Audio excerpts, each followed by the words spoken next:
어떤 시설물이 고장이 났어요. 주인이 돈을 못 주겠대요. 내가 왜 고쳐주냐? 그 쓰던 사람이 고장 났겠으니까 쓰던 사람이 고치라고 해. 임차인은 또 얘기해요, 나한테. 아니, 이거 쓰다가 그런 거고 오래된 거라서 고장 난 건데 그거 왜 내가 고쳐야 되냐고. 가운데서 저를 엄청 못살게 굴어요. 진짜 이건 뭐 내 잘못도 아닌데 왜 다 임대인은 나한테 뭐라고 그러고 임차인은 나한테 뭐라고 하는지. 옵션들 해결해 주다가 슬럼프가 심하게 왔어요.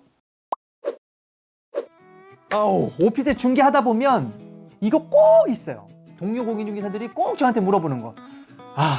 시설물 고장나면 어떻게 해결해야 되나요? 이런 거 있죠. 에어컨이 시원하지 않대. 어떡해요? 시원한 바람이 안 나온대. 아니, 집에 벌레 나온대요. 하수구에 냄새 난대요. 어떻게 해결하냐고요. 안 그래요? 또 갑자기 밤에 자고 있는데 전화가 와요. 집이 문이 안 열린대요, 세입자가. 임차인이 문이 안 열린대요. 전자도어락이. 어떻게 해결하냐고요. 이 오피스텔 시설물 옵션들 해결해 주다가 슬럼프가 심하게 왔어요. 야, 진짜 이건 뭐 내 잘못도 아닌데 왜 다 임대인은 나한테 뭐라고 그러고 임차인은 나한테 뭐라고 하는지. 슬럼프가 왔는데 극복하는 과정에서 제 나름의 로직, 매뉴얼, 순서가 좀 생겼어요. 자, 보세요. 고장이 나면 임차인분들, 세입자분들은 고장이 나면 주인한테 얘기하면 좋잖아요. 안 그렇다니까요. 중개사한테 연락해요. 중개사님, 에어컨 시원한 바람이 안 나와요. 어떻게 해야 되나요? 시원한 바람이 안 나오면 내가 해결해 줘야 되나요? 맞아요. 중개사가 좀 나서줘야 돼요. 저는 이렇게 하고 있어요. 아마 들어보셨을 거예요. 소모품 있죠, 소모품. 흔히 예를 들어 전등, 그리고 전자도어락 건전지 같은 거, 그리고 샤워기 막 물 새는 거 있죠. 이 소모품들 임차인이 해결해야 된다고 안내를 해줘야 돼요. 그런 거 연락 오면. 근데 또 이럴 수 있어요. 임차인이 처음 집에 딱 들어갔는데 씻으려고 그러니까 샤워기에서 물이 삐죽삐죽 다 튀어나오는 거예요. 그때 소모품이라고 임차인 보고 하라고 그래요? 솔직히 저는 사실 다이소 같은 데 가면 그 샤워기 그렇게 많이 안 비싸잖아요. 기분 좋은 마음으로 저는 그냥 처음에 들어갈 땐 그런 건 제가 좀 서비스 해드리고 있어요. 그 외에 소모품 외에 그 외에 모든 것들 저는 이렇게 하고 있어요. 임차인 보고 첫 번째는 관리사무소에 얘기를 좀 하라고 해요. 그러면 관리소마다 도와주셔서 해결되는 경우가 생각보다 많아요. 그러면 관리소에 얘기해가지고 해결되면 분쟁 없이 해결이 됐네요. 근데 여기서 관리소에서 해결이 못하는 것들이 있을 수 있죠. 그때는 저는 이렇게 해요. 임차인한테 먼저 주인분한테 상황 설명을 하라고 해요. 제가 임차인한테 상황 설명을 들어서 임대인한테 이렇습니다 얘기 안 하고 임차인이 주인한테 연락을 해서 이거 이러는 현상이 있어서 이거 고장이 나서 잘 안 돼요. 어떻게 해야 하나요? 라고 얘기를 하라고 해요. 그러면 주인분한테 번개같이 전화 와요. 중개사한테. 중개사님, 세입자가 전화 와가지고 에어컨 시원한 바람이 안 나온대요. 그리고 난방이 잘 안 된대요. 하수구에서 냄새가 난대요. 어떻게 해야 되나요? 저한테 연락이 와요. 자, 이런 거랑 다른 거예요. 임차인이 저한테 얘기해가지고 임대인한테 전달하면 그냥 당연한 서비스가 되는 거예요. 그게 아니고 임차인한테 전달해서 주인이 나한테 전화 오면 부탁도 되고 도움을 달라고 요청하는 거잖아요. 그쵸? 순서가 되게 중요해요. 그 다음에 여기서 더 중요한 거. 주인이 그렇게 전화 왔죠, 저한테? 여기서 공감해 주는 게 중요해요. 공감해 주는 거. 예를 들어 에어컨 바람이 시원하지 않은 걸로 임차인이 임대인한테 얘기했어요. 그리고 임대인이 나한테 얘기한 상황이에요. 그럼 얘기해 주는 거예요. 사모님, 요즘 이 오피스텔 에어컨 시원한 바람 안 나온다는 것 때문에 고생이 많아요. 사모님 집만 그런 게 아니고 이 오피스텔 요즘에 에어컨 때문에 문제가 많아요, 사모님. 이렇게 공감해주면 사모님 입장에서 얼마나 마음 편하겠어요. 우리 오피스텔만 그런 게, 우리 호수만 그런 게 아니네? 이 오피스텔 다 그런 거네? 이렇게 하면서 마음을 좀 녹여주고 공감해주는 거예요.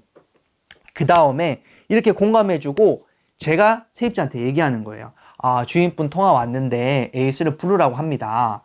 에이스 센터에 전화해가지고 대략 비용만 좀 알려주세요. 상황 설명을 좀 해주고요. 그럼 임차인은 에이스에 직접 전화하는 거예요. 왜? 에이스 기사님들이 살고 있는 세입자하고 시간을 맞춰야 되기 때문이죠. 내가 관여하는 게 아니에요. 여기서. 그러면 이 세입자분 통해서 에이스 기사님 언제 온대요? 대략 비용은 이렇게 나온대요. 그리고 현장 와봐야 추가 비용이 나올 수 있어요. 이렇게 얘기하면 제가 주인분한테 그 얘기는 좀 해주는 거예요. 에이스 기사님이 언제 오고 비용은 대략 이렇게 나올 것 같습니다, 사모님. 이렇게 하고 여기서 잘 나가는 공인중개사 정해지는 거예요. 보세요. 그러면 에이스 받는 날이 왔어요. 이때 저는 가요. 현장에 가서 에어컨이 왜 시원하지 않지? 원인을 그 전문 기사님이 왔을 때 옆에서 저도 봐요. 좋지는 못하지만 이게 원인이 돼서 그렇구나 파악하는 거예요. 대략 비용도 알고. 언제까지 해야 돼요? 이거 중개사가 이렇게까지 해야 돼요? 보세요. 이 하나 호수만 가보면 다음에 똑같은 사건이 오잖아요. 대략 현상을 알아요. 어떻게 조치하는지. 에이스 기사님 왔는데 되게 심플하게 해결되는 경우가 있을 수 있어요. 우리가 몰랐던 거. 대형이 아니고 비용이 적게. 간단한 조치만으로도 해결되는 경우 많이 봤다니까요. 현장에 한번 가보면 그 현상을 알 수 있기 때문에 다음 이런 사건이 있으면, 이런 현상이 있으면 해결하기가 되게 좋아요. 그 다음에 조치를 다 받았어요. 그때 임대인한테 얘기해요. 사모님 조치 받았는데 비용이 이렇게 나왔습니다. 임차인한테 아니면 여기 에이스 기사님한테 돈을 보내주시면 됩니다. 라고 해결하면 좋아요. 자, 뭐가 하나 고장났을 때 스트레스 받을 수 있거든요. 순서대로 그냥 처음에 관리소 얘기한다. 관리소 얘기해서 해결되면 오케이. 해결 안 되면 임차인 보고 임대인한테 얘기하라고 한다. 임대인이 저한테 전화하면 공감해주고, 그 다음에 에이스 접수하라고 임차인한테 얘기한다. 그리고 접수하는 에이스 날 중개사가 직접 가서 현상을 한번 미리 확인해 본다. 다음을 대비해서. 요런 로직이에요. 자, 요렇게 해도 해결 안 되는 경우가 있어요. 보세요. 어떤 시설물이 고장이 났어요. 이런 로직을 해서 했는데 주인이 돈을 못 주겠대요. 내가 왜 고쳐주냐. 그 쓰던 사람이 고장 났겠으니까 쓰던 사람이 고치라고 해. 임차인은 또 얘기해요, 나한테. 아니, 이거 쓰다가 그런 거고 오래된 거라서 고장 난 건데 그거 왜 내가 고쳐야 되냐고. 가운데서 저를 엄청 못 사게 굴어요. 진짜 중개사가 이러지도 저러지도 못한 상황이 있는 거죠.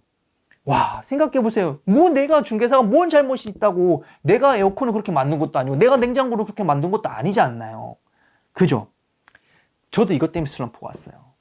그래서 저는 이렇게 생각했어요. 그렇게 답답하는 와중에 지나가다가 커피를 한 잔 먹었는데, 커피집 가면 대표님들도 보셨을 거예요. 10잔 먹으면 한 잔 공짜, 이런 거 보통 많이 하잖아요. 그걸 제가 이거구나, 내가 이 선까지만 해줘야 되겠다, 이런 생각이 든 게, 보세요. 커피 10잔에 커피 10번 먹으면 한 잔 공짜 준다는 건 뭐냐면 고객한테 10% 돌려주는 거예요. 그 커피집 입장에서는. 아메리카노 요즘 얼마예요? 그거 10잔 먹으면 한 잔 공짜 주는 거예요. 고객한테 돌려주는 거예요. 치킨도 10마리 먹으면 한 마리 공짜 준다는 게 10%는 고객한테 돌려주는 거 아니에요. 자, 커피 팔면 얼마나 남겠어요? 치킨 팔면 얼마나 남겠어요? 근데 그분들도 10%는 고객한테 돌려주잖아요. 그런 서비스를 제공하잖아요. 제가 거기서 힌트를 얻은 거예요. 야, 나도 고객한테 10%는 돌려줘야 되겠다, 이런 생각이 번뜩인 거예요. 10%까지 돌려주는 게 내 중개의 범위구나, 이렇게 생각이 든 거예요. 자, 아까 사건으로 돌아볼게요. 임차인도 내가 못한다고 그래. 임대인도 못한다고 그래요. 예를 들어 내가 중개 수수료 50만 원 받았어요.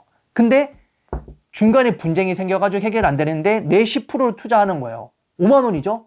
5만 원 선에서 만약에 해결이 돼요. 그런 경우가 대부분이 많아요. 그러면 저는 그렇게 해요. 고객한테 10% 돌려준다고 하고, 그 다음에 임대인이고 임차인이고 엄청 생색을 내죠. 임대인분, 제가 이렇게 할게요, 그냥. 임차인분, 제가 이렇게 할게요. 저는 뭔 잘못이에요? 제가 뭔 잘못이 있나요? 이렇게 얘기하잖아요? 그럼 내 비용을 안 할 때도 있어요. 이 임대인이나 임차인이 미안해서 반반 내고 끝나는 경우도 있다니까요. 근데 여기서 중요한 게 이거예요. 내가 시설물이든 어떤 거든 중개의 범위 있죠. 도대체 내가 어디까지 해줘야 되는 거야? 고객한테 항상 10% 돌려준다. 커피 10잔 먹으면 한 잔 공짜 받는 것처럼 고객한테 그렇게 10%는 내 중개 범위 내에 들어온다.